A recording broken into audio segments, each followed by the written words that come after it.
Class 9-এর third summative evaluation Bengali question paper, এটা দেখতে থাকো। এই পরীক্ষাটা তোমাদের হয়ে থাকে 90 মার্কসের, একে দেখে সঠিক উত্তর নির্বাচন করতে বলেছে। তো তোমরা টেক্সট বুক ভালো করে পড়ে নেবে, আর তোমরা জানো এই ফাইনাল এক্সামটা তোমাদের পাঠ্য বইয়ের সম্পূর্ণ হয়ে থাকে।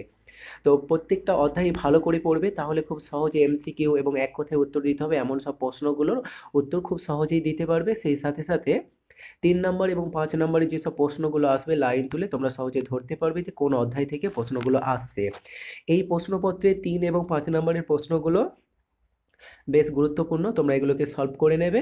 পাশাপাশি তোমরা অন্যান্য সাবজেক্টের কোশ্চেন দেখে নেবে, তোমাদের সুবিধার্থে এই ভিডিও ডেসক্রিপশনে লিঙ্ক দিয়ে দেওয়া হবে।